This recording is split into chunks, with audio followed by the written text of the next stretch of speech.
ਸਤਨਾਮ ਸ਼੍ਰੀ ਵਾਹਿਗੁਰੂ ਸਾਹਿਬ JIO. ਵੇਖ ਫਕੀਰੀ ਅਬ ਸੁਤ ਤਜੀਏ, ਨੀਕੇ ਬਸਤਰ ਪਹਿਰ ਤਨ ਸਜੀਏ। ਵੇਖ ਫਕੀਰੀ ਅਬ ਸੁਤ ਤਜੀਏ, ਨੀਕੇ ਬਸਤਰ ਪਹਿਰ ਤਨ ਸਜੀਏ। ਸਤਨਾਮ ਸ੍ਰੀ ਵਾਹਿਗੁਰੂ ਜੀ। ਸਿਰ ਗੁਰ ਕੋ ਜਸ ਗੁਰ ਰੂਪ, ਉਜਾਗਰ ਸਭ ਲੋਕਨ ਮਾਓ। ਮੈਂ ਤਰਨ ਜਿਉ ਤੁਲਹਾ ਕਰਕੇ, ਨਿਜ ਬੁੱਧ ਤੇ ਪਾਰ ਪਰਿਆ ਬਚਾਓ। ਹੋਏ ਅਸੀਂ ਜਗ ਮੈਂ ਅਧਿਕਾਏ, ਤਉ ਮਨ ਮੈਂ ਅਤਿਸ਼ੈ ਤਿਸਾਓ। ਓਜ ਤਰੋ ਜਿਉ ਲਗ ਫਲ ਸੁੰਦਰ, ਬਾਵਨ ਹਾਥ ਬਸਾਰਤ ਤਾਓ। ਏਕੰਕਾਰਾ ਸਤਿਗੁਰ ਤੇ ਪ੍ਰਸਾਦ ਸੱਚ ਹੋਈ। ਵਾਹਿਗੁਰੂ ਜੀ ਕੀ ਫਤਿਹ। ਬਿਘਨ ਵਿਨਾਸ਼ਨ ਸੋਈ। ਵਾਹਿਗੁਰੂ ਜੀ ਕੀ ਫਤਿਹ। ਬਿਘਨ ਵਿਨਾਸ਼ਨ ਸੋਈ। ਵਾਹਿਗੁਰੂ ਜੀ ਕਾ ਖਾਲਸਾ, ਵਾਹਿਗੁਰੂ ਜੀ ਕੀ ਫਤਿਹ। ਪਰਮ ਸਤਿਕਾਰਯੋਗ ਗੁਰੂ ਰੂਪ ਖਾਲਸਾ ਸਾਧ ਸੰਗਤ ਜੀ, ਜਿਤਨੇ ਵੀ ਮਾਈ ਭਾਈ ਨਿਮੀ ਪ੍ਰੇਮੀ ਦੂਰੋਂ ਨੇੜੇ ਚੱਲ ਕਰਕੇ ਮਹਾਂਪੁਰਖਾਂ ਦੇ ਪਵਿੱਤਰ ਪਾਵਨ ਅਸਥਾਨ ਅਥਵਾ ਗੁਰੂ ਬਾਬਾ ਜੀ ਦੇ ਸੱਚਖੰਡ ਦਰਬਾਰ ਦੇ ਵਿੱਚ ਪਹੁੰਚੇ ਹੋ। ਸਤਿਗੁਰਾਂ ਦੇ ਚਰਨਾਂ 'ਚ ਹਾਜ਼ਰੀ ਲਵਾਉਣ ਵਾਸਤੇ ਆਪਣੀਆਂ ਚਿੱਤ ਬਿਰਤੀਆਂ ਬਾਹਰੋਂ ਕਾਗਰ ਕਰਨ ਦੀ ਖੇਚਲ ਕਰੋ। ਭਗਤ ਵਸ਼ਲ ਪਤਤ ਪਾਵਨ ਦੀਨਾ ਬੰਧੂ ਤਿੰਨੇ ਲੋਕਾਂ ਦੇ ਮਾਲਕ, ਸਾਂਝੇ ਰਹਿਬਰ, ਨਿਰੰਕਾਰੀ ਜੋਤ ਸ਼੍ਰੀ ਗੁਰੂ ਨਾਨਕ ਦੇਵ ਜੀ ਮਹਾਰਾਜ ਦੀ ਪਾਵਨ ਕਥਾ ਚੱਲ ਰਹੀ ਹੈ। ਪਿਛਲੇ ਪ੍ਰਕਰਨ ਦੇ ਵਿੱਚ ਅਸੀਂ ਇਹ ਵਿਚਾਰ ਸਰਵਣ ਕੀਤੀ, ਜਿਸ ਟਾਈਮ 'ਤੇ ਦੀਨ ਦੁਨੀਆ ਦੇ ਮਾਲਕ ਕਈ ਸਾਲਾਂ ਤੋਂ ਬਾਅਦ ਕਲਯੁਗੀ ਜੀਵਾਂ ਦਾ ਉਧਾਰ ਕਰਦਿਆਂ ਹੋਇਆਂ ਰਾਏ ਪੁਆਇੰ ਦੀ ਤਲਵੰਡੀ 'ਤੇ ਪਹੁੰਚ ਗਏ। ਭਾਈ ਮਰਦਾਨਾ ਜੀ ਵੀ ਗੁਰੂ ਬਾਬਾ ਜੀ ਦੇ ਪਾ ਕਰਕੇ ਆਗਿਆ ਆਪਣੇ ਪਰਿਵਾਰ ਨੂੰ ਮਿਲਣ ਵਾਸਤੇ ਗਏ ਸੀ। ਪਰ ਜਦੋਂ ਭਾਈ ਮਰਦਾਨਾ ਜੀ 19 ਪੈਰੀਂ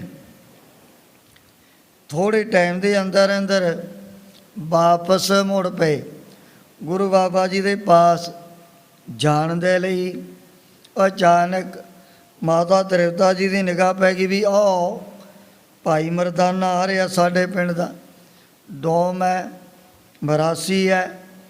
ਆਉਣ ਸਾਰ ਮਾਤਾ ਤ੍ਰਿਪਤਾ ਜੀ ਤਾਂ ਗਲ ਦੇ ਨਾਲ ਚੰਬੜ ਕਰਕੇ ਬੜਾ ਵੈਰਾਗ ਕਰਨ ਲੱਗ ਪਏ। ਪੁੱਛਿਆ ਵੀ ਤੂੰ ਮੇਰੇ ਪਿਆਰੇ ਪੁੱਤਰ ਸ਼੍ਰੀ ਗੁਰੂ ਨਾਨਕ ਦੇਵ ਜੀ ਮਹਾਰਾਜ ਨੂੰ ਛੱਡ ਕੇ ਇਕੱਲਾ ਕਿਵੇਂ ਆ ਗਏ ਹੈ? ਪਰ ਭਾਈ ਮਰਦਾਨਾ ਜੀ ਨੇ ਗੁਰੂ ਬਾਬਾ ਜੀ ਦੇ ਬਚਨਾਂ ਤੋਂ ਡਰਦਿਆਂ ਹੋਇਆ ਕੋਈ ਵਿਸ਼ੇ ਤੌਰ 'ਤੇ ਆਪਣੇ ਵੱਲੋਂ ਜਵਾਬ ਨਹੀਂ ਦਿੱਤਾ।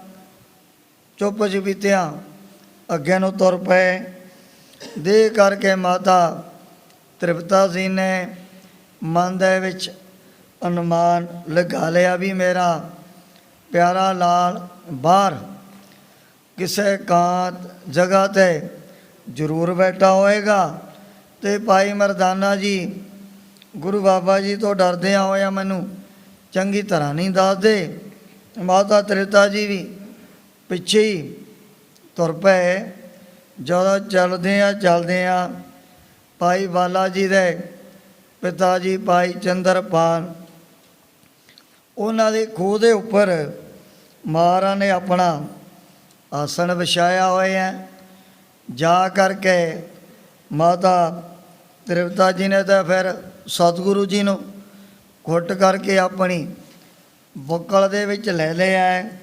ਵੱਡੇ ਵੱਡੇ ਹੰਝੂ ਬੈਰਾਗ ਦੇ ਨੇਤਰਾਂ ਦੇ ਵਿੱਚੋਂ ਡੈਦਿਆਂ ਸਤਿਗੁਰੂ ਜੀ ਦੇ ਬਸਤਰ ਵੀ ਭਿਉਂਤੇ।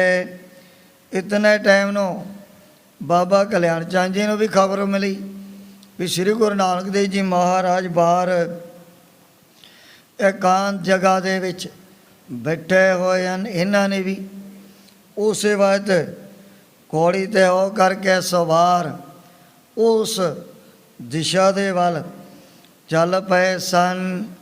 ਸਾਰਿਆਂ ਦੇ ਮਨ ਦੇ ਵਿੱਚ ਬੜੀ ਉਪਰਾਮਤਾ, ਬੜੀ ਉਦਾਸੀ ਭਰੀ ਹੋਈ ਹੈ। ਮਾਤਾ ਤ੍ਰਿਪਤਾ ਜੀ ਨੇ ਤਾਂ ਕਾਫੀ ਟਾਈਮ ਸਤਿਗੁਰੂ ਜੀ ਨੂੰ ਆਪਣੀ ਬੁੱਕਲ ਦੇ ਵਿੱਚੋਂ ਨਹੀਂ ਛੱਡਿਆ। ਕੁੱਟ ਕਰਕੇ ਆਪਣੇ ਸੀਨੇ ਦੇ ਨਾਲ ਲਗਾਇਆ ਹੋਇਆ ਹੈ। ਉਹ ਸਮੇਂ ਕੁਝ ਕੁ ਟਾਈਮ ਤੋਂ ਬਾਅਦ ਮਾਤਾ ਜੀ ਕਹਿਣ ਲੱਗੇ, ਪੁੱਤਰ ਮੈਂ ਤੇਰੇ ਛਕਣ ਦੇ ਲਈ ਨਾ ਘਰ ਦੇ ਵਿੱਚੋਂ ਕਈ ਤਰ੍ਹਾਂ ਦੇ ਭੋਜਨ ਤਿਆਰ ਕਰਕੇ ਲਿਆਂਦਾ ਨੇ। ਸੋਚਿਆ ਵੀ ਪਤਾ ਨਹੀਂ ਰਾਹ ਦੇ ਵਿੱਚ ਕੁਝ ਮਿਲਿਆ ਹੋਏਗਾ, ਕਿਤੇ ਕਈ ਦਿਨਾਂ ਦੇ ਭੁੱਖੇ ਉਸੇ ਤਰ੍ਹਾਂ ਨਾ ਘੁੰਮਦੇ ਹੋਣ।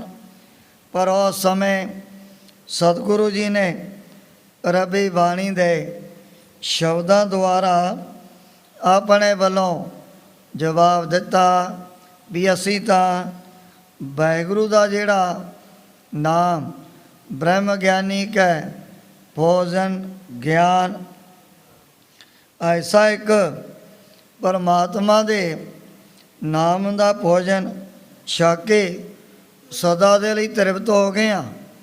ਕਦੇ ਨਾ ਸਾਨੂੰ ਭੁੱਖ ਨਾ ਕਦੇ ਪਿਆਸ ਤੰਗ ਨਹੀਂ ਕਰਦੀ। ਸੁਣ ਕੇ ਸਾਰੇ ਹੈਰਾਨ ਹੋ ਗਏ ਵੀ ਸਾਨੂੰ ਤਾਂ ਦੀਂਦਾ ਨਹੀਂ। ਜਿਹੜਾ ਤੁਸੀਂ ਭੋਜਨ ਆਪਣੀ ਰਸਨਾ ਤੋਂ ਦੱਸ ਰਹੇ ਹੋ, ਉੱਥੇ ਨਾ ਕੋਈ ਥਾਲ, ਨਾ ਬਾਟੀ, ਨਾ ਗਲਾਸ ਕਾਹਦੇ ਵਿੱਚ ਪਾ ਕਰਕੇ ਛਕਿਆ ਹੋਇਆ ਹੈ।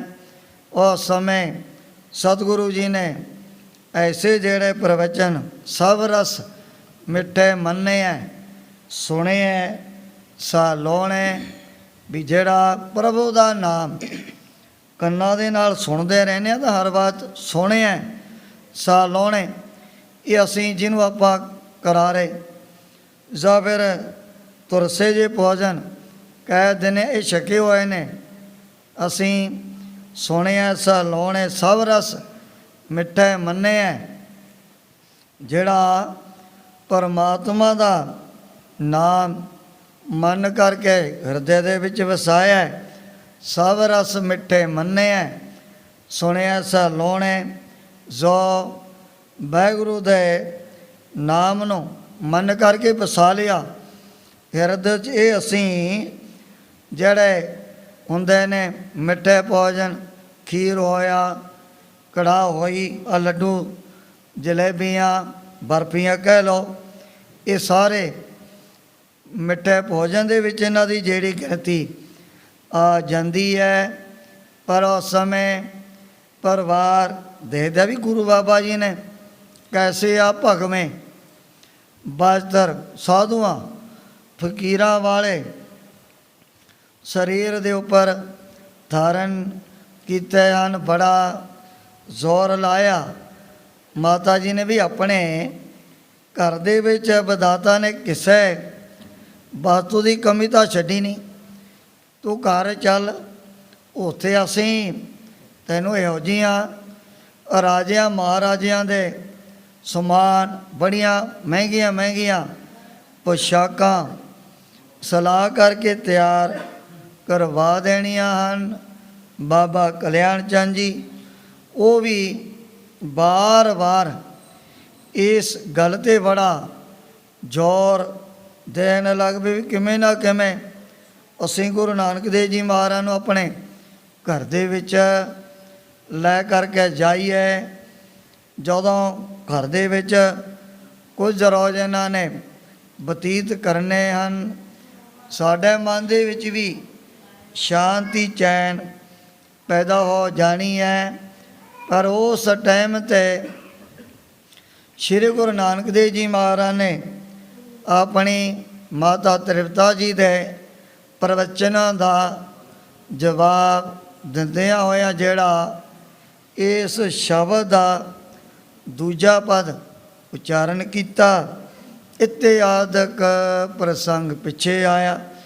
ਅੱਗੇ ਇਸ ਪ੍ਰਕਾਰ ਸਤਿਗੁਰਾਂ ਦੀ ਪਵਿੱਤਰ ਪਾਵਨ ਕਥਾ ਦੇ ਤਾਈਂ ਗ੍ਰੰਥ ਕਰਤਾ ਭਾਈ ਸਾਹਿਬ ਭਾਈ ਸੰਤੋਖ ਸਿੰਘ ਜੀ ਉਚਾਰਨ ਕਰਦੇ ਨੇ। ਆਪਣੇ ਮਨਾਂ ਨੂੰ ਇਕਾਗਰ ਕਰਦੇ ਹੋਏ ਆਲਸ ਤੋਂ ਸਾਵਧਾਨ ਹੋ ਕਰਕੇ ਆਖੋ ਸਤਨਾਮ ਸ੍ਰੀ ਵਾਹਿਗੁਰੂ ਵਾਹਿਗੁਰੂ ਜੀ। ਸਤਨਾਮ ਸ੍ਰੀ ਵਾਹਿਗੁਰੂ ਜੀ। ਵੇਖ ਫਕੀਰੀ ਅਬ ਸੁਤ ਤਜੀਏ। ਉਸ ਸਮੇਂ ਬਾਬਾ ਕਲਿਆਣ ਚੰਦ ਜੀ ਮਾਤਾ ਤ੍ਰਿਪਤਾ ਜੀ ਵਾਰ-ਵਾਰ ਕਹਿਣ ਲੱਗੇ, ਬੇਟਾ ਆ ਜਿਹੜੇ ਫਕੀਰਾਂ ਸਾਦਾ ਵਾਲੇ ਕੱਪੜੇ ਪਾਏ ਇਹ ਸਾਨੂੰ ਨਹੀਂ ਚੰਗੇ ਲੱਗਦੇ, ਇਹਨਾਂ ਨੂੰ ਲਾ ਦੇ। ਅਸੀਂ ਤੁਹਾਡੇ ਲਈ ਹੋਰ ਬੜੀਆਂ ਪੁਸ਼ਾਕਾਂ ਤਿਆਰ ਕਰਵਾ ਦੇਣੀਆਂ ਨੇ। ਨੀਕੇ ਬਸਤਰ ਪਹਿਰ ਤਨ ਸਜੀਏ। ਜਦੋਂ ਐਸੇ ਮਹਿੰਗੇ ਮਹਿੰਗੇ ਕੱਪੜੇ ਪਾ ਲਏ, ਤੁਹਾਡੇ ਸਰੀਰ ਦੇ ਉੱਪਰ ਧਾਰਨ ਕੀਤੇ ਹੋ ਬੜੇ ਚੰਗੇ ਵੀ ਸਾਰਿਆਂ ਨੂੰ ਲੱਗਣੇ ਹਨ। ਨਾਹੀ ਸੋਹਤ ਇਹ ਤੁਜ ਵੀ ਤਾਈ। ਤੁਹਾਨੂੰ ਐਸੇ ਪਗਮੇ ਗੈਰੂ ਰੰਗ ਦੇ ਪਾਏ ਕੱਪੜੇ ਤਾਂ ਨਹੀਂ ਸਾਨੂੰ ਮਨ ਦੇ ਵਿੱਚ ਕਦੇ ਵੀ ਚੰਗੇ ਨਹੀਂ ਲੱਗਦੇ ਹਨ। ਮਨ ਹੋ ਕਹਿਓ ਮਾਤ ਬਲ ਜਾਈ। ਮਾਤਾ ਤ੍ਰਿਪਤਾ ਜੀ ਬਾਰ-ਬਾਰ ਸਤਿਗੁਰੂ ਜੀ ਦੇ ਬੜੇ ਮਿੰਨਤਾਂ ਤਰਲੇ ਕਰ ਰਹੇ ਹਨ। ਸੰਤ ਸੁਭਾਈ ਤੁਮਾਰ ਸਦੀਵਾ। ਕਹਿ ਲਗੇ, ਪੁੱਤਰ ਜੀ ਤਾਂ ਬਚਪਨ ਤੋਂ ਹੀ ਛੋਟੀ ਉਮਰ ਦੇ ਵਿੱਚ ਇਹੋ ਜਿਹਾ ਸਾਧੂਆਂ ਮਹਾਤਮਾ ਵਾਲਾ ਕਿਹੜਾ ਸੁਭਾਅ ਭੋਲੇ ਪਾਏ ਮਿਲੇ ਕਰ ਗਰਾਇਆ ਐਸਾ ਭੋਲਾ ਪਾ ਸੁਭਾਅ ਪਹਿਲਾਂ ਤੋਂ ਹੀ ਧਾਰਨ ਕੀਤਾ ਹੋਇਆ। ਜਨ ਵਡਿਆਈ ਕੇ ਭਲ ਸੀਵਾ। ਸਾਨੂੰ ਤਾਂ ਇਉਂ ਲੱਗਦਾ ਵੀ ਜਿਵੇਂ ਤੁਸੀਂ ਦੁਨੀਆ ਭਰ ਦੀ ਵਡਿਆਈ ਸ਼ੋਭਾ ਸੁੰਦਰਤਾਈ ਉਹਦੀ ਇੱਕ ਹੱਦ ਬਣ ਕਰਕੇ ਬੈਠੇ ਹੋ। ਗੁਰੂ ਕਹੈ ਨੀਕੇ ਪਟ ਧਾਰੀ। ਇਹ ਸੁਣ ਕਰਕੇ ਉਸ ਸਮੇਂ ਸਤਿਗੁਰੂ ਜੀ ਕਹਿਣ ਲੱਗੇ, ਮਾਤਾ ਜੀ ਅਸੀਂ ਤਾਂ ਬੜੇ ਸੋਹਣੇ ਸੋਹਣੇ ਬਹਾਦਰ ਪਹਿਲਾਂ ਹੀ ਜਿਸਮ ਦੇ ਉੱਪਰ ਸਦਾ ਬਾਤੇ ਪਾ ਕਰਕੇ ਰੱਖਦੇ ਆ। ਜਾਏ ਨਾ ਕਬਹੂ ਰਹਿ ਸੰਗਾਰੀ। ਇਹ ਜਿਹੜੇ ਪਾਏ ਹੋਏ ਨਾ ਬਹਾਦਰ ਲੋਕ ਪਰਲੋਕ ਦੇ ਵਿੱਚ ਨਾਲ ਹੀ ਜਾਣੇ ਨੇ। ਆ ਜਿਹੜੇ ਦੂਜੇ ਨੇ ਸੰਸਾਰੀ ਬਹਾਦਰ ਇਹਨਾਂ ਨੇ ਤਾਂ ਮੈਲ ਕਚੈਲੇ ਪੁਰਾਣੇ ਹੋ ਕਰਕੇ ਇੱਥੇ ਹੀ ਰਹਿ ਜਾਣਾ। ਪਰ ਜਿਹੜੇ ਬਹਾਦਰ ਪਰਮਾਤਮਾ ਨੇ ਸਾਨੂੰ ਬਖਸ਼ੇ ਹੋਏ ਇਹ ਤਾਂ ਲੋਕ ਪਰਲੋਕ ਦੇ ਵਿੱਚ ਸਦਾ ਦੇ ਲਈ ਪ੍ਰਾਣੀ ਦੇ ਨਾਲ ਹੀ ਰਹਿੰਦੇ ਆ। ਨਾ ਇਹਨਾਂ ਨੂੰ ਅੱਗ ਸਾੜੇ ਨਾ ਕਹਿੰਦੇ ਇਹਨਾਂ ਨੇ ਪੁਰਾਣੇ ਵੀ ਨਹੀਂ ਹੋਣਾ। ਹਵੈ ਨਾ ਪੁਰਾਤਨ ਸਦਾ ਨਵੀਨੇ। ਇਹ ਐਸੇ ਜਿਹੜੇ ਸੋਹਣੇ ਬਹਾਦਰ ਸਦਾ ਦੇ ਲਈ ਨਵੀਨ ਰਹਿੰਦੇ ਹਨ। ਆਪਰ ਨ ਪਹਿਰਨ ਕੋ ਮਨ ਕੀਨੇ। ਗੁਰੂ ਬਾਬਾ ਜੀ ਕਹਿਣ ਲੱਗੇ, ਮਾਤਾ ਜੀ ਹੁਣ ਹੋਰ ਐਸੇ ਜਿਹੜੇ ਨੇ ਸੰਸਾਰੀ ਕੱਪੜੇ ਉਹਨਾਂ ਨੂੰ ਤਾਂ ਪਹਿਨਣ ਦੇ ਲਈ ਸਾਡੇ ਮਨ ਦੇ ਵਿੱਚ ਕੋਈ ਕਦੇ ਚਾਹਨਾ ਨਹੀਂ ਪੈਦਾ ਹੁੰਦੀ ਹੈ। ਕਾਲੂ ਕਹਿ ਕਹਾਂ ਤਨ ਧਾਰੀ। ਸੁਣ ਕਰਕੇ ਬਾਬਾ ਕਲਿਆਣ ਚੰਦ ਜੀ ਕਹਿਣ ਲੱਗੇ, ਤੁਸੀਂ ਤਾਂ ਗੈਰੂ ਰੰਗ ਦੇ ਭਗਵੇਂ ਪੱਕਾ ਕੱਪੜੇ ਪਾਏ ਨੇ, ਕਿਤੇ ਵੀ ਸਾਨੂੰ ਆ ਇਹੋ ਜਿਹੀਆਂ ਪਾਈਆਂ ਹੋਈਆਂ ਪੁਸ਼ਾਕਾਂ ਤਾਂ ਨਜ਼ਰ ਨਹੀਂ ਆਉਂਦੀਆਂ ਹਨ। ਹਮਨੇ ਤੋ ਕਬ ਨਹੀਂ ਨਿਹਾਰੀ। ਵੀ ਉਹ ਜੇ ਰੰਗ ਬਰੰਗੇ ਮਹਿੰਗੇ ਕੱਪੜੇ ਪਾਏ ਅਸੀਂ ਤਾਂ ਪੁੱਤਰ ਜੀ ਕਦੇ ਵੀ ਤੇਰੇ ਸਰੀਰ ਦੇ ਉੱਪਰ ਅੱਜ ਤੱਕ ਨਹੀਂ ਦੇਖੇ ਹਨ। ਜੇ ਪਹਿਰੋਂ ਤੋ ਉੱਪਰ ਹੋਈ। ਜੇ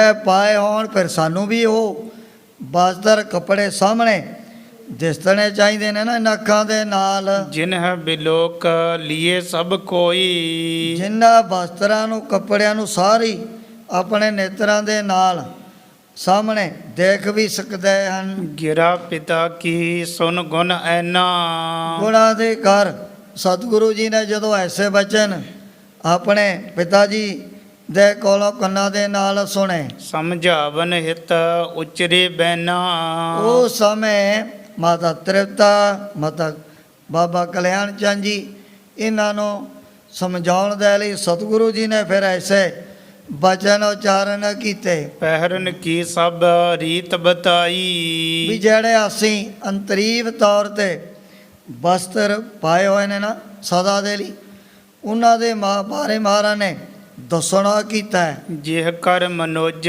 ਪਰਮ ਗਤ ਪਾਈ, ਜਿਨ੍ਹਾਂ ਵਸਤਰਾਂ ਨੂੰ ਪਾ ਕਰਕੇ ਪ੍ਰਾਣੀ ਮਨੁੱਖ ਹੈ ਅਸੀਂ ਉੱਤਮ ਗਤੀ ਨੂੰ ਸਦਾ ਦੇ ਲਈ ਪ੍ਰਾਪਤ ਹੋ ਜਾਂਦੇ ਨੇ। ਰੱਤਾ ਪਹਿਨਣ ਮਨ ਰੱਤਾ, ਸੋ ਪੈਂਦੀ ਸਤਦਾਨ, ਰੱਤਾ ਪਹਿਨਣ ਮਨ ਰੱਤਾ, ਰੱਤਾ ਪਹਿਨਣ ਮਨ ਰੱਤਾ।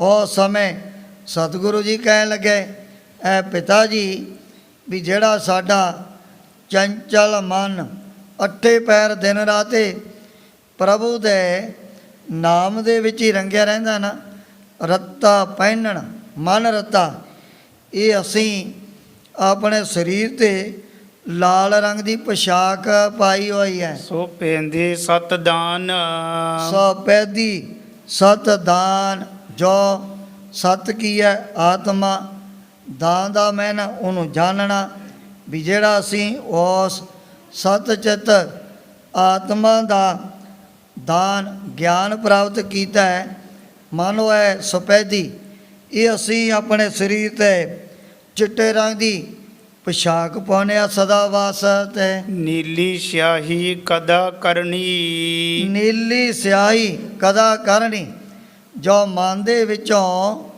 ਆ ਪਾਪਾਂ ਦੀ ਮੈਲ ਕੱਟੀ ਹੋਈ ਹੈ ਨਾ, ਨੀਲੀ ਸਿਆਹੀ, ਜਿਵੇਂ ਪਾਪਾਂ ਦਾ ਰੰਗ ਹੁੰਦਾ ਕਾਲਾ, ਨੀਲੀ ਸਿਆਹੀ ਕਦਾ ਕਰਨੀ, ਜੋ ਪਾਪਾਂ ਦੀ ਮੈਲ ਨੂੰ ਕੱਟਿਆ ਹੋਇਆ ਮਨ ਦੇ ਵਿੱਚੋਂ ਨੀਲੀ ਸਿਆਹੀ ਕਦਾ ਕਰਨੀ।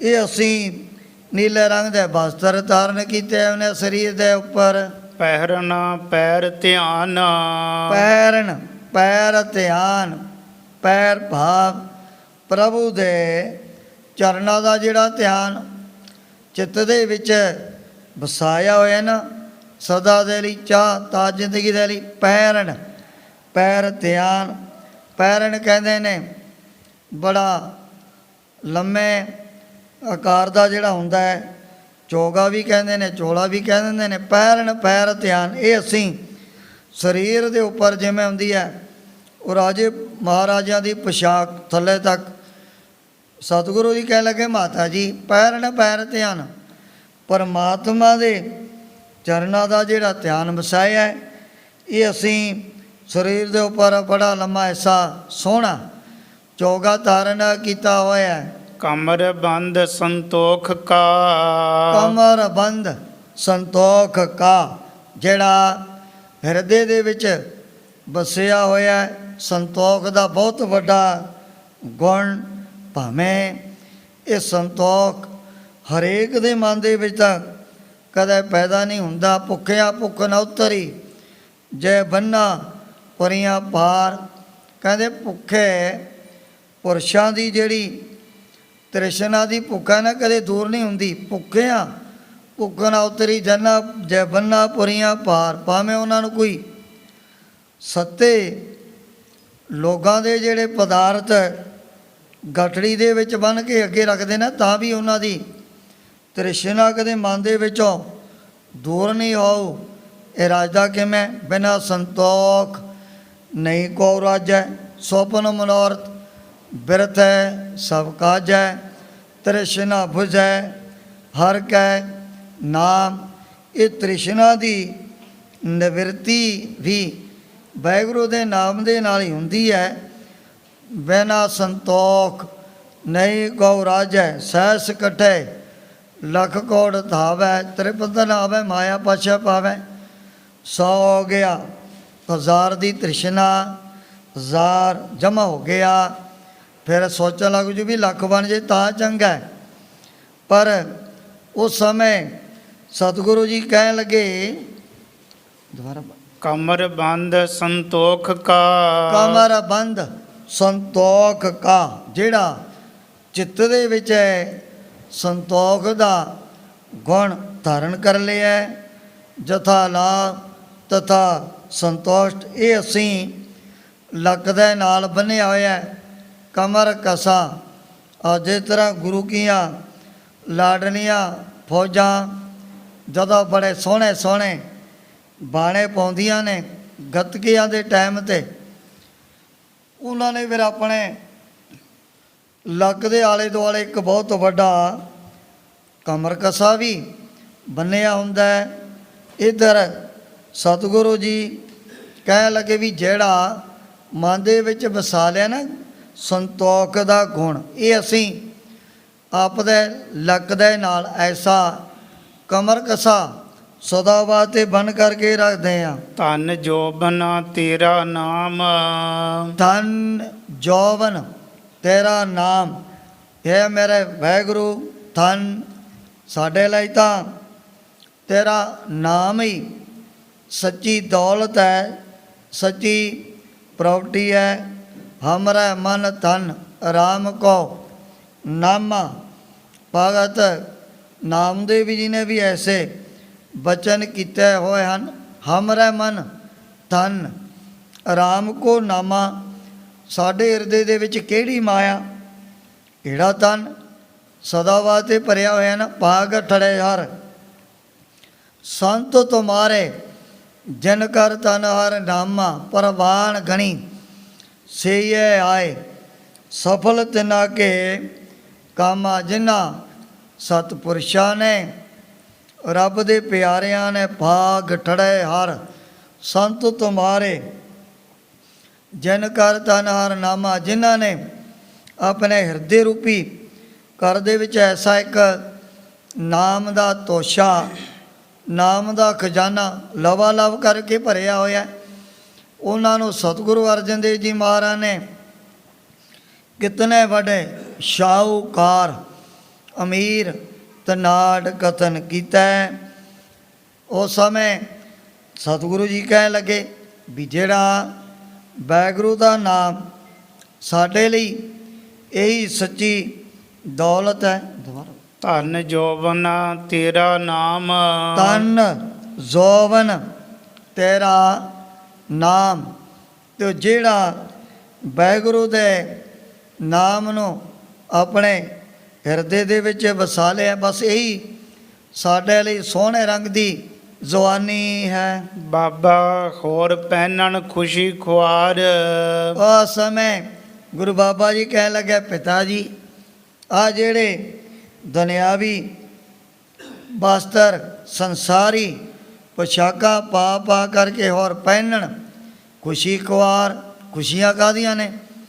ਇਹਦੇ ਨਾਲ ਤਾਂ ਵੱਡਾ ਵੱਡਾ ਦੁੱਖ, ਬੜੀ ਖੱਜਲ ਖੁਆਰੀ ਮਨੁੱਖਾਂ ਦੇ ਜੀਵਨ ਦੇ ਅੰਦਰ ਪੈਦਾ ਹੋ ਜਾਂਦੀ ਹੈ। ਬਾਬਾ ਹੋਰ ਪਹਿਨਣ ਖੁਸ਼ੀ ਖੁਆਰ, ਇਹੋ ਜਿਹੇ ਦੁਨਿਆਵੀ ਬਾਤਰ ਪੈਣ ਦਾ ਕੋਈ ਵੀ ਫਾਇਦਾ ਨਹੀਂ ਹੋਣਾ। ਜਿਤ ਪੈਦਾ ਤਨ ਪੀੜੀ ਹੈ, ਜਿਤ ਪੈਦਾ ਤਨ ਪੀੜੀ ਹੈ, ਜਿਨ੍ਹਾਂ ਦੇ ਪਾਉਣ ਦੇ ਨਾਲ ਨਾਨਾ ਪ੍ਰਕਾਰ ਦੀ ਬਾਸ਼ਨਾ ਜਿਤ ਪੈਦਾ ਤਨ ਪੀੜੀ ਹੈ।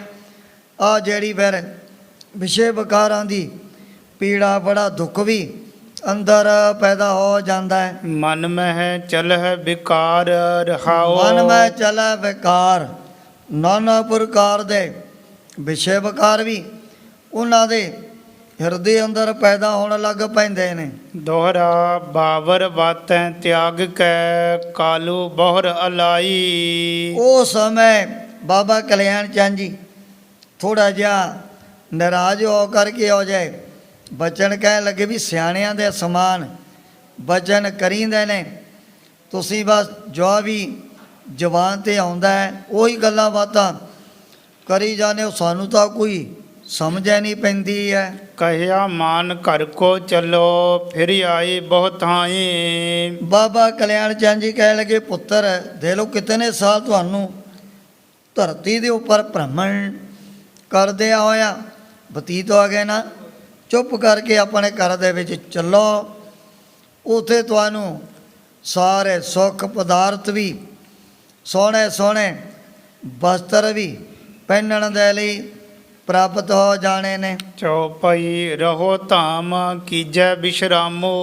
ਕਹਿ ਲੱਗੇ ਹੁਣ ਘਰ ਦੇ ਵਿੱਚ ਬਹਿ ਕਰਕੇ ਕੁਝ ਟਾਈਮ ਤੁਹਾਨੂੰ ਆਰਾਮ ਵੀ ਕਰਨਾ ਚਾਹੀਦਾ ਹੈ। ਜਾਵਨ ਕੋ ਨਹਿ ਲੀਜੈ ਨਾਮੋ। ਕਦੇ ਵੀ ਹੁਣ ਤੁਸੀਂ ਵਿਦੇਸ਼ਾਂ ਦੇ ਵਿੱਚ ਜਾਣ ਦਾ ਤਾਂ ਜ਼ੁਬਾਨ ਤੋਂ ਨਾਮ ਵੀ ਨਹੀਂ ਲੈਣਾ।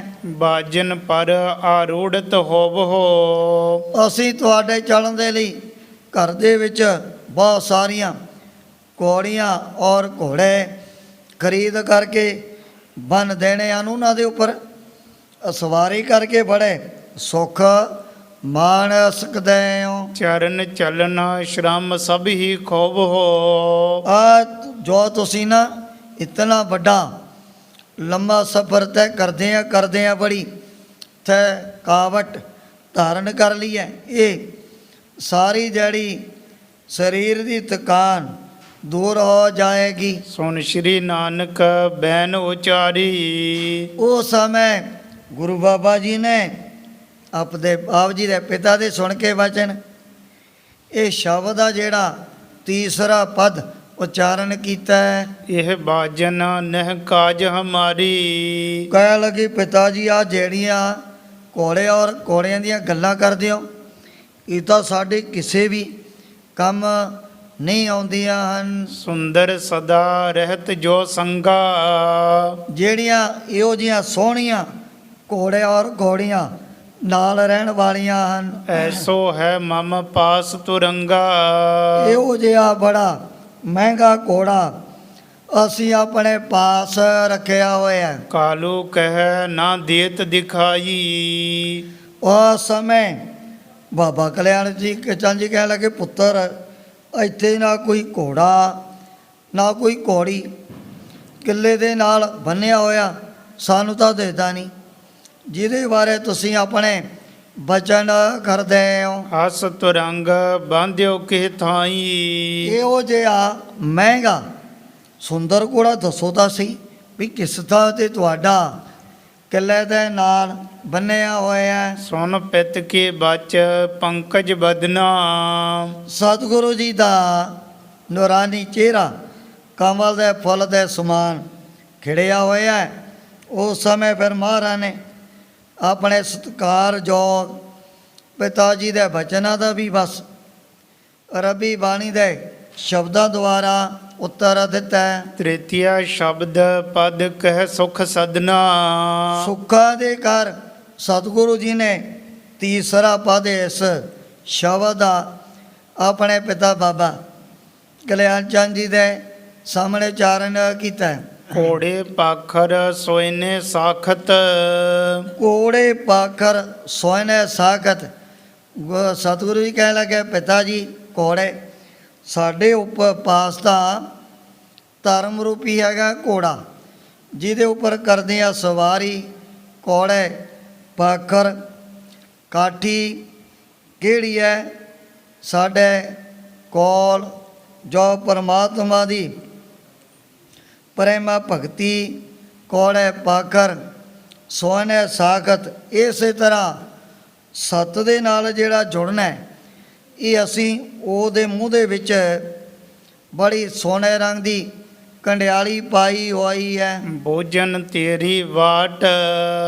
ਬੂਝਣ ਤੇਰੀ ਬਾਟ, ਜੋ ਪਰਮਾਤਮਾ ਨੂੰ ਬੁੱਝਣਾ ਹੈ ਉਹਦੀ ਪ੍ਰਾਪਤੀ ਕਰਨੀ ਹੈ, ਇਹੀ ਸਾਡੇ ਵਾਸਤੇ ਰਸਤਾ ਬਣਿਆ ਹੋਇਆ ਹੈ।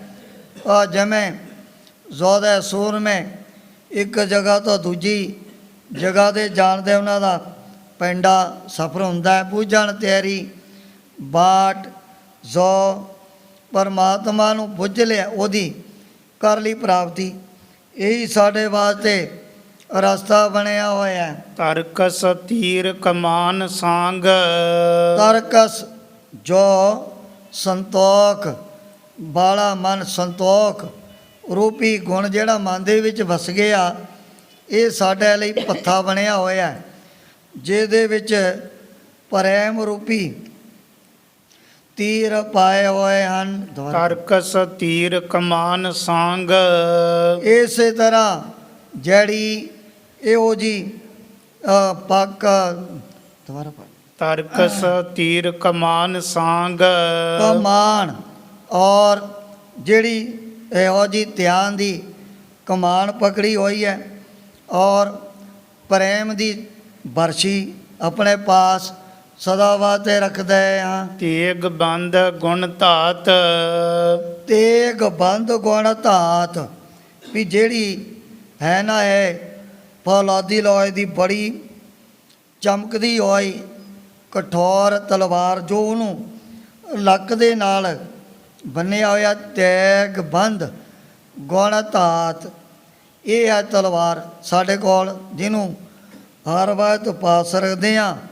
ਔਰ ਧਾਤ ਭਾਵ ਕਿ ਜਿਹੜੇ ਐਸੇ ਸ਼ਵ ਗੁਣ ਮਨ ਦੇ ਅੰਦਰ ਧਾਰਨ ਕੀਤੇ ਨੇ, ਇਹ ਸਾਡੇ ਵਾਸਤੇ ਸਦਾ ਵਾਸਤੇ ਚੱਲਣਾ ਹੈ। ਵਾਜਾ ਨੇਜਾ ਪਤ ਸਿਉ ਪ੍ਰਗਟ ਬਾਜਾ ਸਤਨਾਮ ਦਾ ਹੈਗਾ ਹੈ, ਬਾਜਾ ਤੇ ਦੂਜਾ ਕੀ ਹੈ ਬਾਜਾ ਨੇਜਾ। ਇਸੇ ਤਰ੍ਹਾਂ ਭਰੋਸਾ ਰੂਪੀ ਨੇਜਾ ਵੀ ਆਪਣੇ ਪਾਸ ਹਰ ਵਕਤ ਪਕੜ ਕਰਕੇ ਰੱਖਦੇ ਆ। ਦੁਬਾਰਾ ਵਾਜਾ ਨੇਜਾ ਪਤ ਸਿਉ ਪ੍ਰਗਟ ਪਤ ਸਿਉ ਪ੍ਰਗਟ, ਜੋ ਸਾਰਿਆਂ ਦੇ ਵਿੱਚ ਬੜਾ ਪ੍ਰਸਿੱਧ, ਬੜਾ ਹੋਣਾ ਮਸ਼ਹੂਰ। ਬਾਜਾ ਨੇਜਾ ਪਤ ਸਿਉ ਪ੍ਰਗਟ, ਮੇਰਾ ਮੇਰੀ ਜਾਤ, ਇਹ ਸਾਡੇ ਪਾਸ ਜੋ ਸਾਰਿਆਂ ਦੇ ਵਿੱਚ ਮਸ਼ਹੂਰੀ ਆ, ਉਹੀ ਤੇਰੀ ਪ੍ਰਾਪਤੀ ਕਰਨੀ ਹੈ। ਕਰਮ ਤੇਰਾ ਮੇਰੀ ਜਾਤ ਕਰਮ ਤੇਰਾ ਮੇਰੀ ਜਾਤ, ਜਿਹੜੀ ਵਾਹਿਗੁਰੂ ਦੀ ਰਹਿਮਤ ਕਿਰਪਾ ਹੋਗੀ, ਬਸ ਇਹ ਸਾਡੇ ਲਈ ਬੜੀ ਸੁੰਦਰ ਜਾਤੀ ਬਣੀ ਹੋਈ ਹੈ। ਬਾਬਾ ਹੋਰ ਚੜਨਾ ਖੁਸ਼ੀ ਖੁਆਰ ਉਸ ਸਮੇਂ ਸਤਿਗੁਰੂ ਜੀ ਕਹਿਣ ਲੱਗੇ, ਪਿਤਾ ਜੀ ਆ ਜਿਹੜੇ ਹੋਰ ਆਪਾਂ ਦੁਨਿਆਵੀ ਘੋੜੇ ਘੋੜੀਆਂ ਦੇ ਉੱਪਰ ਚੜ੍ਹ ਕੇ ਸਵਾਰੀਆਂ ਦਾ ਬੜਾ ਆਨੰਦ ਤਾਂ ਮਾਣਦੇ ਨੇ ਦੁਨਿਆਵੀ ਲੋਕ, ਬਾਬਾ ਹੋਰ ਚੜ੍ਹਨਾ ਖੁਸ਼ੀ ਖੁਆਰ, ਇਹ ਖੁਸ਼ੀਆਂ ਸਮਾਂ ਪਾ ਕਰਕੇ ਦੁੱਖਾਂ ਦਾ ਔਰ ਖੱਜ਼ਲ ਖੁਆਰੀਆਂ ਦਾ ਬਹੁਤ ਵੱਡਾ ਇੱਕ ਜਿਹੜਾ ਹੈ ਕਾਰਨ ਵੀ ਬਣ ਜਾਂਦੀਆਂ। ਜੇ ਘੋੜੇ ਤੋਂ ਡੇ ਕਰਕੇ ਕਈ ਆਪਣੀਆਂ ਲੱਤਾਂ ਬਾਹ ਧੜਾ ਲੈਂਦੇ ਨੇ, ਉਹਨਾਂ ਦੇ ਲਈ ਫਿਰ ਜਿਹੜੀ ਘੋੜੇ ਔਰ ਘੋੜੀਆਂ ਦੇ ਉੱਪਰ ਉਹ ਸਵਾਰੀ ਕਰਨੀ ਦੁੱਖ ਰੂਪ ਹੋ ਗਈ ਨਾ, ਲੱਤਾਂ ਬਾਹ ਟੁੱਟ ਗਈਆਂ, ਮੰਜੇ 'ਤੇ ਪੈ ਜੂ, ਇਲਾਜ ਕਰਵਾਉਣਾ ਪਏਗਾ। ਬਾਬਾ ਹੋਰ ਚੜ੍ਹਨਾ ਖੁਸ਼ੀ ਖੁਆਰ, ਵੀ ਇਹਨਾਂ ਦੇ ਨਾਲ ਵੱਡੇ ਵੱਡੇ ਦੁੱਖ, ਬੜੀਆਂ ਖੱਜ਼ਲ ਖੁਆਰੀਆਂ ਵੀ ਕਈ ਦਫਾ ਮਨੁੱਖ ਦੇ ਸਾਹਮਣੇ ਪੈਦਾ ਹੋ ਜਾਂਦੀਆਂ ਹਨ। ਜਿਤ ਚੜਿਆ ਤਨ ਪੀੜੀਐ ਜਿਤ ਚੜਿਆ ਤਨ ਪੀੜੀਐ, ਜਿਨ੍ਹਾਂ ਦੇ ਉੱਪਰ ਚੜ੍ਹਨ ਦੇ ਨਾਲ ਸਰੀਰ ਦੇ ਅੰਦਰ ਬੜੀ ਤਕਲੀਫ, ਬੜੀ ਪੀੜਾ ਵੀ ਪੈਦਾ ਹੋ ਜਾਏਗੀ। ਮਨ ਮਹਿ ਚਲਹਿ ਵਿਕਾਰ ਰਹਾਓ, ਫਿਰ ਦੇ ਕਰਕੇ ਵਿਸ਼ੇ ਵਿਕਾਰਾਂ ਦੀਆਂ ਬਾਸ਼ਨਾਵਾਂ ਬੜੀਆਂ ਪ੍ਰਬਲ ਹੋਣ ਲੱਗ ਪੈਂਦੀਆਂ ਹਨ। ਚੌਪਈ ਸੁਨ ਕਾਲੂ ਤਬ ਤੂਸ਼ਨ ਠਾਨੀ, ਉਸ ਸਮੇਂ ਬਾਬਾ ਕਲਿਆਣ ਚੰਦ ਜੀ ਮਹਾਰਾਜ ਦੇ ਸੁਣ ਕਰਕੇ ਬਚਨ ਖਾਮੋਸ਼ ਹੋ ਗਏ। ਹਿਤ ਕਰ ਤ੍ਰਿਪਤਾ ਬੋਲੀ ਬਾਨੀ, ਫਿਰ ਮਾਤਾ ਤ੍ਰਿਪਤਾ ਜੀ ਬੜੇ ਪਿਆਰ ਪ੍ਰੇਮ ਦੇ ਨਾਲ ਆਪਣੇ ਵੱਲੋਂ ਬਚਨ ਕਹਿਣ ਲੱਗੇ। ਸ਼੍ਰੀ ਗੁਰੂ ਨਾਨਕ ਦੇਵ ਜੀ ਮਹਾਰਾਜ ਦੇ ਪਾਸ ਸੁਨ ਸੁਤ ਰਿਧੀ ਮੋਹ ਤਬ ਨਾਹੀ, ਕਹਿ ਲਗੇ, ਪੁੱਤਰ ਜੀ ਭਾਵੇਂ ਤੇਰੇ ਮਨ ਦੇ ਵਿੱਚ ਅਸੀਂ ਦੇਖ ਲਿਆ ਵੀ ਪਰਿਵਾਰ ਦਾ ਸਾਕ ਸੰਬੰਧੀਆਂ ਦਾ ਜਿਹੜਾ ਹੈ ਮੂੰਹ ਤਾਂ ਹੁਣ ਸਦਾ ਵਾਸਤੇ ਖਤਮ ਹੋ ਚੁੱਕੇ ਆ। ਮਿਲਹੁ ਕੁਟੰਬ ਚਲਹੁ ਘਰ ਮਾਹੀ। ਪਰ ਫਿਰ ਵੀ ਤੁਹਾਨੂੰ ਘਰ ਦੇ ਵਿੱਚ ਜਾ ਕਰਕੇ ਆਪਣੇ ਪਰਿਵਾਰ ਦੇ ਨਾਲ ਮਿਲੋ ਗਿਲੋ, ਉੱਥੇ ਬੈਠ ਕੇ ਸਾਰਿਆਂ ਨੇ ਆਪਣੇ ਜਿਹੜੇ ਆ ਦੁੱਖ ਔਰ ਸੁੱਖ ਸਾਂਝੇ ਕਰ ਲੈਣੇ ਹਨ। ਬੇਦੀ ਅਪਰ ਸਨੇਹੀ ਸਭ ਹੀ। ਆ ਦੇਖ ਲਓ ਆਪਣੇ ਨਗਰ ਦੇ ਵਿੱਚੋਂ ਕਿਤਨੇ ਵੈਦੀ ਔਰ ਤੁਹਾਡੇ ਨਾਲ ਐਸਾ ਪ੍ਰੇਮ ਕਰਨ ਵਾਲੇ ਬੜੇ ਬੜੇ ਅਮੀਰ ਤਨਾੜ ਆਪਣੀ ਬਾਂਦੇ ਵਿੱਚੋਂ ਵੀ ਚੱਲ ਕਰਕੇ ਆਏ ਹਨ। ਕਰਤ ਉਡੀਕ ਆਏ ਹੈ ਕਬ ਹੀ। ਆਪਣੇ ਨਗਰ ਦੇ ਵਿੱਚ ਰਹਿਣ ਵਾਲੇ ਜਗਿਆਸੂ ਜਾਂ ਸਾਖ ਸੰਬੰਧੀ ਉਹ ਵੀ ਤੁਹਾਡੀ ਨਾਲ ਬੜੇ ਲੰਮੇ ਸਮੇਂ ਤੋਂ ਡੀਕ ਆ ਰਹੇ ਨੇ ਵੀ ਪਤਾ ਨਹੀਂ ਕਿਹੜੇ ਮੌਕੇ ਸਾਨੂੰ ਸਤਿਗੁਰੂ ਜੀ ਦੇ ਦਰਸ਼ਨ ਹੋਣੇ ਨੇ ਨਾ ਨੇਤਰਾਂ ਦੇ ਨਾਲ। ਤਬ ਪਾਛੇ ਘਰ ਰੁਚਿਰ ਬਨਾਵਾ। ਮਾਤਾ ਜੀ ਕਹਿਣ ਲੱਗੇ ਪੁੱਤਰ ਵੀ ਤੇਰੇ ਗਏ ਤੋਂ ਬਾਅਦ ਜਦੋਂ ਤੁਸੀਂ ਚਲੇ ਗਏ ਵਿਦੇਸ਼ਾਂ ਨੂੰ, ਅਸੀਂ ਬਹੁਤ ਵੱਡਾ ਇੱਕ ਸੋਹਣਾ ਮਕਾਨ ਤਿਆਰ ਕਰ ਲਿਆ ਤਾਂ ਪਰ ਹਮ ਬਹੁ ਦਰਬ ਲਗਾਵਾ। ਵੀ ਉਸ ਦੀ ਪੂਰੀ ਤਿਆਰੀ ਕਰਾਉਣ ਵਾਸਤੇ ਬੜੀ ਮਾਇਆ ਬੜਾ ਧਨ ਅਸੀਂ ਖਰਚ ਕੀਤਾ। ਚਲੋ ਤਾਤ ਅਬ ਤਾਂ ਕਹੋ ਦੇਖੋ। ਮਾਤਾ ਤ੍ਰਿਪਤਾ ਜੀ ਕਹਿਣ ਲੱਗੇ ਪੁੱਤ ਇੱਕ ਵਾਰੀ ਚੱਲ ਆਪਣਾ ਇਹੋ ਜਿਹਾ ਬਣਿਆ ਹੋਇਆ ਸੋਹਣਾ ਘਰ ਵੀ ਤੈ ਸਾਹਮਣੇ ਦੇਖ ਲੈਣਾ। ਜਿਹ ਮੈਂ ਬੈਠਤ ਹਰਖ ਬਿਸ਼ੇਖੋ। ਵੀ ਜਿਸ ਸੋਹਣੇ ਮੰਦਰ ਮਕਾਨ ਦੇ ਵਿੱਚ ਬੈਠਣ ਦੇ ਨਾਲ ਹੀ ਤੁਹਾਡੇ ਅੰਦਰ ਐਸੀਆਂ ਖੁਸ਼ੀਆਂ ਆਪਣੇ ਆਪ ਹੀ ਪੈਦਾ ਹੋ ਜਾਣੀਆਂ ਨੇ। ਸੋ ਬਨਵਾਈ ਤੁਮਰੇ ਹੇਤਾ। ਤੁਮਰੇ ਹਿੱਤਾ ਕਾਹਦੇ ਵਾਸਤੇ? ਸਾਡੀ ਤਾਂ ਹੁਣ ਉਮਰ ਵੀ ਨੇੜੇ ਲੱਗਣ ਵਾਲੀ ਹੋਈ ਹੈ ਨਾ। ਇਹ ਜਿਹੜਾ ਇਤਨਾ ਬਹੁਤ ਵੱਡਾ ਖੁੱਲ੍ਹਾ ਡੁੱਲਾ ਸੁੰਦਰ ਮਕਾਨ ਤੁਹਾਡੇ ਰਹਿਣ ਦੇ ਲਈ ਅਸੀਂ ਆਪ ਖੁਦ ਤਿਆਰ ਕਰਵਾਇਆ। ਸੁਨ ਬੋਲੇ ਪ੍ਰਭ ਕਿਰਪਾ ਨਿਕੇਤਾ। ਕਿਰਪਾ ਦੇ ਕਰ ਸਤਿਗੁਰੂ ਜੀ ਨੇ ਸੁਣ ਕਰਕੇ ਫਿਰ ਆਪਣੇ ਵੱਲੋਂ ਨਿਨਾ ਬਚਨਾਂ ਦੁਆਰਾ ਉੱਤਰ ਦਿੱਤਾ ਹੈ। ਘਰ ਮੰਦਰ ਖੁਸ਼ੀ ਨਾਮ ਕੀ। ਘਰ ਮੰਦਰ ਖੁਸ਼ੀ ਨਾਮ ਕੀ। ਘਰ ਹੁੰਦੇ ਨੇ ਕੱਚੇ, ਜਿਵੇਂ ਪਹਿਲੇ ਸਮਿਆਂ ਦੇ ਵਿੱਚ ਲੋਕੀ ਮਕਾਨ ਕੱਚੇ ਜੀ ਮਿੱਟੀ ਦੇ ਬਣਾਇਆ ਕਰਦੇ ਸੀ। ਘਰ ਮੰਦਰ, ਮੰਦਰ ਕਹਿੰਦੇ ਨੇ ਵੱਡੀਆਂ ਵੱਡੀਆਂ ਹਵੇਲੀਆਂ ਕਹਿ ਲਓ, ਜਾਂ ਫਿਰ ਲੈਂਟਰ ਪਾ ਕੇ ਜਿਵੇਂ ਕਰੋੜਾਂ ਦੀਆਂ ਕੋਠੀਆਂ ਲੋਕੀ ਆਪਣਾ ਜੀਵਨ ਬਤੀਤ ਕਰਨ ਦੇ ਲਈ ਤਿਆਰ ਕਰਵਾਉਂਦੇ ਨੇ ਨਾ। ਘਰ ਮੰਦਰ ਖੁਸ਼ੀ ਨਾਮ ਕੀ। ਵੀ ਜਿਹੜੀ ਵਾਹਿਗੁਰੂ ਦੇ ਨਾਮ ਦੀ ਖੁਸ਼ੀ ਮਿਲ ਗਈ ਨਾ, ਬਸ ਸਾਡੇ ਲਈ ਤਾਂ ਇਹੀ ਕੱਚੇ ਘਰ ਔਰ ਵੱਡੇ ਵੱਡੇ ਮੰਦਰ ਬਣੇ ਹੋਏ ਹਨ। ਨਦਰ ਤੇਰੀ ਪਰਵਾਰ। ਨਦਰ ਤੇਰੀ ਪਰਿਵਾਰ। ਪਰਿਵਾਰ ਕਿਹੜਾ? ਜਿਹੜੀ ਵਾਹਿਗੁਰੂ ਨੇ ਭਗਵਾਨ ਨੇ ਸਾਡੇ ਉੱਪਰ ਕੈਸੀ ਜਿਹੜੀ ਮਿਹਰ ਦੀ ਨਜ਼ਰ ਕੀਤੀ ਹੋਈ ਹੈ। ਹੁਕਮ ਸੋਈ ਤੁਧ ਭਾਵ ਸੀ। ਹੁਕਮ ਸੋਈ ਤਦ ਭਾਵ ਸੀ। ਜੋ ਹੋਣਾ ਜਾਂ ਹੋ ਗਿਆ, ਜਾਣ ਵਾਲੇ ਸਮੇਂ ਦੇ ਵਿੱਚ ਭਾਣਾ ਵਰਤਣਾ। ਹੁਕਮ ਸੋਈ ਤਦ ਭਾਵ ਸੀ ਵੀ ਜਿਹੜਾ ਵਾਹਿਗੁਰੂ ਦਾ ਹੁਕਮ ਉਹਦਾ ਭਾਣਾ ਸਾਨੂੰ ਤਾਂ ਮਨ ਦੇ ਵਿੱਚ ਵਸੇ ਸਦਾ ਵਾਸਤੇ ਮਿੱਠੇ ਹੀ ਲੱਗਦਾ ਹੈ। ਹੋਰ ਆਖਣ ਬਹੁਤ ਪਾਰ। ਦੁਬਾਰਾ ਪੜ੍ਹ ਲਈ ਹੁਕਮ ਹੁਕਮ ਸੋਈ ਤੁਧ ਭਾਵ ਸੀ। ਵੀ ਜੋ ਵਾਹਿਗੁਰੂ ਦੇ ਪਰਮਾਤਮਾ ਦੇ ਹੁਕਮ ਨੂੰ ਸਦਾ ਵਾਸਤੇ ਆਪਣੇ ਮਨ ਦੇ ਵਿੱਚ ਸਦਾ ਦੇ ਲਈ ਮਿੱਠਾ ਮੰਨਦੇ ਆ। ਹੋਰ ਆਖਣ ਬਹੁਤ ਪਾਰ। ਹੋਰ ਹੁਣ ਉਸ ਅਕਾਲ ਪੁਰਖ ਵਾਹਿਗੁਰੂ ਦੇ ਬਾਰੇ ਜਵਾਨ ਤੋਂ ਕੀ ਕਹਿ ਸਕਦੇ ਆ, ਜੋ ਬੜਾ ਬੇਅੰਤ ਹੈ, ਪਾਰਾਵਾਰ ਤੋਂ ਰਹਿਤ ਹੈ। ਨਾਨਕ ਸੱਚਾ ਪਾਤਸ਼ਾਹੋ। ਉਸ ਸਮੇਂ ਸਤਿਗੁਰੂ ਜੀ ਕਹਿਣ ਲੱਗੇ ਵੀ ਜਿਹੜਾ ਸੱਚਾ ਪਾਤਸ਼ਾਹ ਅਕਾਲ ਪੁਰਖ ਵਾਹਿਗੁਰੂ ਪਰਮਾਤਮਾ ਪੋਛ ਨਾ ਕਰੇ ਵਿਚਾਰ। ਵੀ ਉਹ ਪੂਸ ਨਾ ਮਸਲਤ ਧਰੈ। ਉਹ ਕਦੇ ਕਿਸੇ ਨੂੰ ਪੁੱਛ ਕਰਕੇ ਪੁੱਛ ਨਾ ਸਾਜੇ, ਪੁੱਛ ਨਾ ਟਾਏ, ਪੁੱਛ ਨਾ ਲੈਵੈ ਦੇ। ਉਹਨੇ ਬਸ ਆਪਣੀ ਮੌਤ ਦੇ ਵਿੱਚ ਹੀ ਐਸੇ ਖੇਲ ਵਰਤਾਉਂਦਾ ਰਹਿੰਦਾ, ਪੁੱਛ ਨਾ ਸਾਜੇ। ਪਰਮਾਤਮਾ ਕਿਸੇ ਨੂੰ ਪੁੱਛ ਕੇ ਸਾਜਦਾ ਨਹੀਂ, ਵੀ ਤਾਂ ਜਾਣਾ ਦੁਨੀਆ ਦਾ ਵਿੱਚ ਇੱਥੇ ਹੀ ਰਹਿਣਾ। ਪੁੱਛ ਨਾ ਸਾਜੇ, ਪੁੱਛ ਨਾ ਟਾਏ। ਨਾ ਉਹਨੇ ਕਦੇ ਪੁੱਛ ਕੇ ਸਰੀਰ ਦਾ ਫਨਾ ਫਿਲਾ ਵੀ ਨਹੀਂ ਕੀਤਾ। ਵੀ ਉਹ ਪੂਸ ਨਾ ਮਸਲਤ ਧਰੈ। ਉਹ ਤਾਂ ਸਰੀਟੀ ਆਪਣੀ ਮੌਤ ਦੇ ਵਿੱਚ ਹੀ ਸਦਾ ਵਾਸਤੇ ਸਾਦਾ ਰਹਿੰਦਾ। ਬਾਬਾ ਹੋਰ ਸੌਣਾ ਖੁਸ਼ੀ ਖੁਆਰ।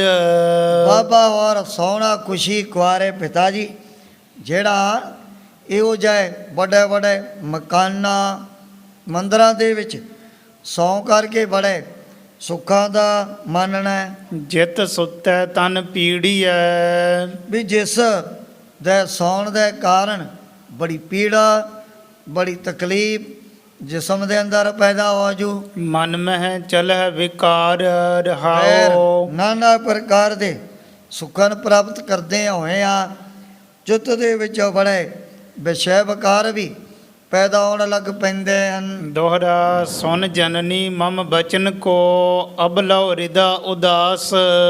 ਉਸ ਸਮੇਂ ਸਤਿਗੁਰੂ ਜੀ ਕਹਿਣ ਲੱਗੇ, ਮਾਤਾ ਜੀ ਅਜੇ ਤੱਕ ਵੀ ਸਾਡੇ ਮਨ ਦੇ ਵਿੱਚ ਉਸੇ ਤਰ੍ਹਾਂ ਨਾ ਇਹ ਜਿਹੜੀ ਉਦਾਸੀ ਉਪਰਾਮਤਾ ਭਰੀ ਹੋਈ ਹੈ। ਦੇਸ਼ ਵਿਦੇਸ਼ ਬਿਲੋਕ ਕੈ ਬਹਰੋ ਆਏ ਆਵਾਸ। ਜਦੋਂ ਅਸੀਂ ਧਰਤੀ ਦਾ ਚਾਰੇ ਪਾਸੇ ਭ੍ਰਮਣ ਕਰ ਲਿਆ, ਫਿਰ ਤੁਹਾਡੇ ਪਾਸ ਆ ਕਰਕੇ ਟਿਕ ਜਾਣਾ ਹੈ। ਚੌਪਈ ਹੇ ਸੁਤ ਤੈ ਅਸ ਬੈਨ ਉਚਾਰੀ। ਉਸ ਸਮੇਂ ਮਾਤਾ ਜੀ ਕਹਿ ਲਗੇ, ਪੁੱਤਰ ਬਚਨ ਕਹਦੇ ਕਾਤੇ, ਤੈਂ ਤਾਂ ਮੇਰਾ ਆ ਜਿਹੜਾ ਸੀਨਾ ਹੀ ਬੰਨ ਕਰਕੇ ਰੱਖ ਦਿੱਤਾ ਹੈ। ਹਿਰਦੈ ਸ਼ਾਂਤ ਕਿਉ ਆਬ ਹਮਾਰੀ। ਇਹੋ ਜਿਹੇ ਬਚਨ ਸੁਣ ਕੇ ਤੁਹਾਡੀ ਰਸਨਾ ਤੋਂ ਇਹ ਮਨ ਦੇ ਵਿੱਚ ਕਿਵੇਂ ਸ਼ਾਂਤੀ ਚੈਨ ਪੈਦਾ ਹੋ ਸਕਦੀ ਹੈ। ਦੁਆਦਸ਼ ਬਰਖ ਬਤੀਤੇ ਆਈ। ਦੁਆਦਸ ਮਾਤਾ ਜੀ ਕਹਿਣ ਲੱਗੇ 12 ਸਾਲਾਂ ਤੋਂ ਬਾਅਦ ਮਸਾ ਹੁਣ ਅੱਜ ਤਾਂ ਆਪਣੇ ਘਰ ਦੇ ਵਿੱਚ ਫੇਰਾ ਪਾਇਆ। ਪਰ ਵਿਸ਼ੇ ਸਦਨ ਨਾ ਪੱਗ ਇੱਕ ਪਾਈ। 12 ਸਾਲ ਬਾਹਰ ਫਿਰਦਿਆਂ ਲੰਘਾਤੇ, ਅਜੇ ਤੱਕ ਵੀ ਆਪ ਜੀ ਨੇ ਇੱਕ ਵੀ ਚਰਨ ਆਪਣੇ ਘਰ ਦੇ ਵਿੱਚ ਨਹੀਂ ਪਾਇਆ। ਬਹਿਰ ਤੀ ਵਹਿਰ ਕਰੋ ਤੁਮ ਪਿਆਨਾ। ਮਾਤਾ ਤ੍ਰਿਪਤਾ ਜੀ ਕਹਿਣ ਲੱਗੇ, ਪੁੱਤਰ ਤੂੰ ਤਾਂ ਜਦੋਂ ਵੀ ਆਉਣਾ ਘਰ ਦੇ ਵਿੱਚ ਤਾਂ ਕਦੇ ਪ੍ਰਵੇਸ਼ ਕੀਤਾ ਨਹੀਂ ਨਾ, ਬਾਹਰ ਦੀ ਬਾਹਰ ਬਸ ਮਿਲ ਕਰਕੇ ਤੁਰ ਪੈਂਦੇ ਹੋ। ਹਮਰੋ ਕਹਿਓ ਨਾ ਇੱਕ ਮਨ ਮਾਨਾ। ਸਾਡੀ ਕਹੀ ਹੋਏ ਗੱਲ ਕਦੇ ਵੀ ਤੁਸੀਂ ਚਿੱਤ ਦੇ ਵਿੱਚ ਧਾਰਨ ਨਹੀਂ ਕੀਤੀ ਹੈ। ਕਿਹ ਦੁੱਖ ਤੇ ਮਨ ਕੀਨ ਉਦਾਸੋ।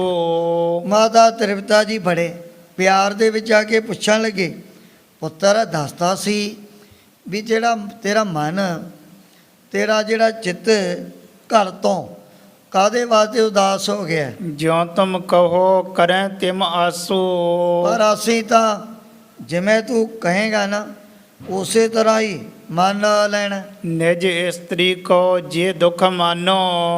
ਮਾਤਾ ਤ੍ਰਿਪਤਾ ਜੀ ਕਹਿਣ ਲੱਗੇ, ਪੁੱਤਰ ਅਗਰ ਤੇਰੇ ਮਨ ਦੇ ਵਿੱਚ ਕੋਈ ਆਪਣੀ ਘਰ ਵਾਲੀ ਦਾ ਐਸਾ ਦੁੱਖ ਜਾਂ ਕਸ਼ਟ ਪੈਦਾ ਹੋ ਗਿਆ ਹੈ, ਔਰ ਵਿਆਹ ਕਰ ਦੀਹ ਬਖਾਨੋ।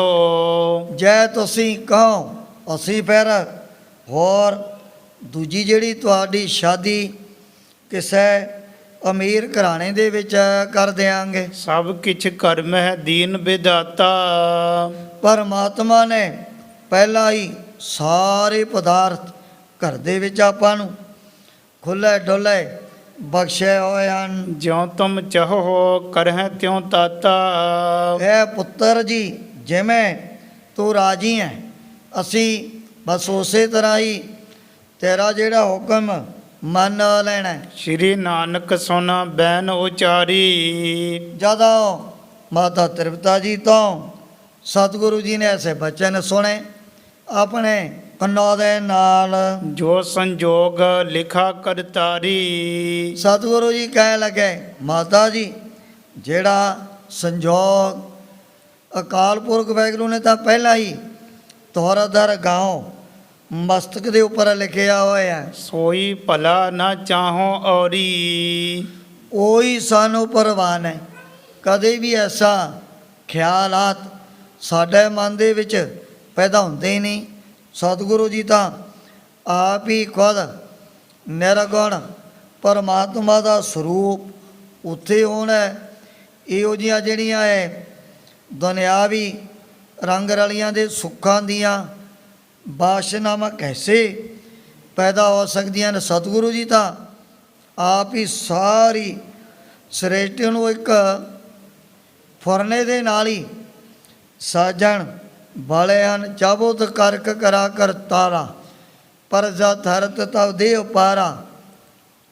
ਜਬ ਕਰਕ ਕਰ ਤੋ ਕਮੂ ਤਮੈ ਮਿਲਤ ਦੇ ਧਰ ਸਭੋਂ। ਜਦੋਂ ਕਹਿੰਦੇ ਭਗਵਾਨ ਦੇ ਮਨ ਦੇ ਵਿੱਚ ਕਿਤੇ ਮਾੜਾ ਜਿਹਾ ਬਸ ਫੁਰਨਾ ਹੋ ਗਿਆ ਵੀ ਮੈਂ ਇੱਕ ਤੋਂ ਅਨੇਕ ਹੋ ਜਾਵਾਂ, ਕੀਤਾ ਪਸਾਓ ਇੱਕੋ ਕਵਾਓ ਤਿਸ ਤੇ ਹੋਏ ਲੱਖ ਦਰਿਆਓ।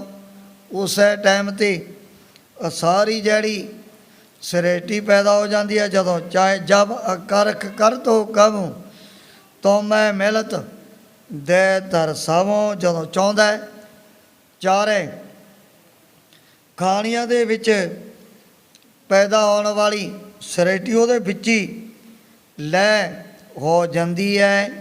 ਉਹ ਸਮੇਂ ਗੁਰੂ ਬਾਬਾ ਜੀ ਦੇ ਨਾਲ ਮਾਤਾ ਤ੍ਰਿਪਤਾ ਜੀ ਨੇ ਜਦੋਂ ਐਸੇ ਬਚਨ ਕੀਤੇ ਵੀ ਜੇ ਚਾਹੁੰਦੇ ਹੋ ਤੁਹਾਡੀ ਅਸੀਂ ਹੋਰ ਸ਼ਾਦੀ ਵੀ ਕਰ ਸਕਦੇ ਹਾਂ। ਹੁਣ ਜਿਸ ਪ੍ਰਕਾਰ ਗੁਰੂ ਬਾਬਾ ਜੀ ਨੇ ਆਪਣੇ ਘਰ ਦੇ ਵਿੱਚ ਜਾਣਾ ਉਸ ਪ੍ਰਸੰਗ ਦੀ ਵਿਚਾਰ ਅੱਗੇ ਕੀਤੀ ਜਾਏਗੀ। ਇਉਂ ਸ਼੍ਰੀ ਗੁਰੂ ਨਾਨਕ ਦੇਵ ਜੀ ਮਹਾਰਾਜ ਗੁਰਤਾ ਗੱਦੀ 'ਤੇ ਵਿਰਾਜਮਾਨ ਹੋ ਕੇ ਆਪਣੇ ਪਵਿੱਤਰ ਉਪਦੇਸ਼ ਅਤੇ ਦਰਸ਼ਨਾਂ ਦੁਆਰਾ ਬੜ ਭਾਗੇ ਗੁਰ ਸਿੱਖਾ ਤਾਈ ਨੇ ਹਾਲ ਕਰ ਰਹੇ ਨੇ। ਸ਼੍ਰੀ ਨਾਨਕ ਸੋਨਾ ਬੈਨ ਉਚਾਰੀ। ਜੋ ਸੰਜੋਗ ਲਿਖਾ ਕਰਤਾਰੀ। ਸ਼੍ਰੀ ਨਾਨਕ ਸੁਨ ਬੈਨ ਉਚਾਰੀ। ਜੋ ਸੰਜੋਗ ਲਿਖਾ ਕਰਤਾਰੀ। ਏ ਚੁੱਤ ਏ ਪਾਰ ਬ੍ਰਹਮ ਅਵਨਾਸੀ ਅਗ ਅਗਨਾਸ।